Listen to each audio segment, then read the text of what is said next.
میلاد النبی پہ جھنڈا لگاؤ میں تمہارے ساتھ ہوں، ہمارے علماء تمہارے ساتھ، لائٹنگ لگاؤ ہم تمہارے ساتھ ہیں، علماء تمہارے ساتھ ہے، جلوس نکالو علماء تمہارے ساتھ، لیکن یہ کیا تم پٹاخے پھوڑنے لگے، تم کیک کاٹنے لگے، تم دل آزار نعرے لگانے لگے؟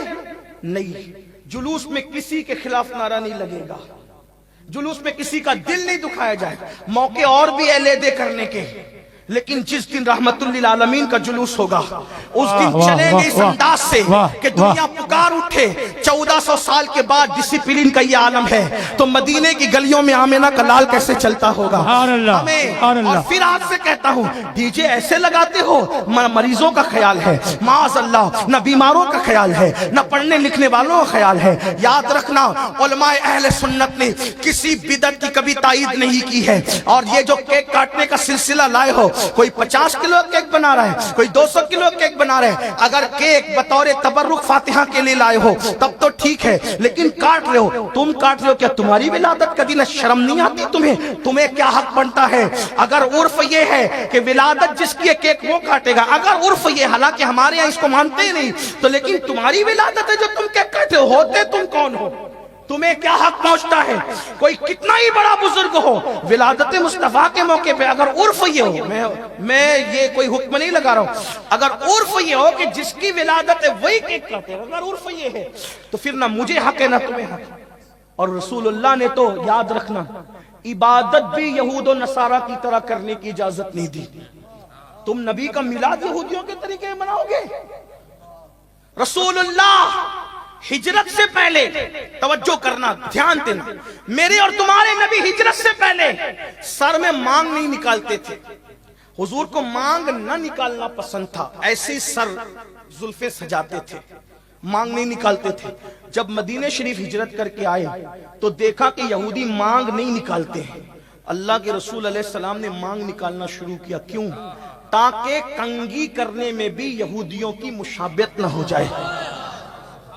توجہ کریں، پھر دیکھا کہ 10ویں محرم کو یہود روزہ رکھتے ہیں، تو فرمایا یہ 10 کو کیوں روزہ رکھتے ہیں؟ وہ کہا موسیٰ علیہ السلام کو فرعون کے شکنجے سے نجات ملی اس لیے، فرمایا موسیٰ تو ہمارے نبی، ہم ان سے زیادہ خوشی منانے کے حقدار ہیں، ہم بھی رکھیں گے لیکن ان کی مخالفت کریں گے، ہم صرف 10 کو نہیں رکھیں گے، 9 کو بھی ساتھ میں رکھیں گے تاکہ یہودیوں سے ہم الگ ہو جائے۔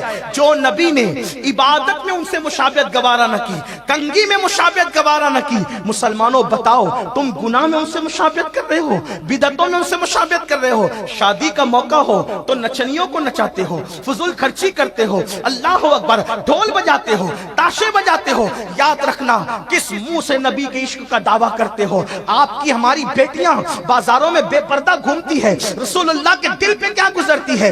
جو نبی بغیر کنگھی کے معاملے میں کافر اور مشرکوں کی مشابہت کو گوارا نہ کرے، آج ہم نے اپنی بیٹیوں کو مشرک کی بیٹیوں کی طرح بازاروں میں بے حجاب کر دیا، بے نقاب کر دیا۔ بیٹیوں کی شادی ہو رہی ہے، نچنیے لائے جا رہے ہیں، ڈی جے بجائے جا رہے ہیں، گانے بجائے جا رہے ہیں۔ سوچو تو صحیح کہاں جا رہے ہو، کس نہج پہ جا رہے ہو؟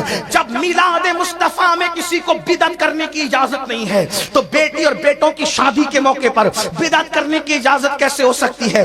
سنو، میرے نبی نے فرمایا بدعتیوں کو سلام نہ کرو، بدعتی بیمار پڑ جائے اس کو دیکھنے مت جاؤ، بدعتی مر جائے اس کا جنازہ نہ پڑھو۔ کتنی بدعتوں میں مبتلا رہو گے؟ بدعت کا مطلب وہ نہیں ہے کہ جو اور لوگ بیان کرتے ہیں، ہم اہل سنت کے نزدیک بدعت کی جامع تعریف یہ ہے، رسول اللہ کی سنت کے خلاف کوئی نیا کام شروع کرنا یہ بدعت ہے، اور یہ بدعت جہنم میں لے جائے گی۔ جو حضور کا طریق ہے اس کے مقابل میں جو کام تم نیا شروع کرو گے، حضور کے کام کے مقابلے میں، سنت کے مقابلے میں بدعت ہے، وہ جہنم میں لے جائے گی۔ آقا نے اس کو جہنم کا کتا کہا ہے۔ اب آپ سے پوچھتا ہوں، کیا نبی کے گھر کی کسی شادی میں گانا ہوا؟ نبی کے کسی گھر کی شادی میں ڈھول بجا؟ نبی کے گھر کی کسی شادی میں یہ بے پردگی اور بے حجابی ہوئی؟ آپ کیا کر رہے ہو میرے بھائیوں؟ نماز سے کوسوں دور بدعتوں میں ڈوبے ہوئے ہو۔ آخرت کا خیال کیوں نہیں کرتے؟ کیوں آخرت کی نہیں سوچتے؟ جہنم کا کتا کیوں بننا چاہتے ہو؟ جہنم کا ایندھن کیوں بننا چاہتے ہو؟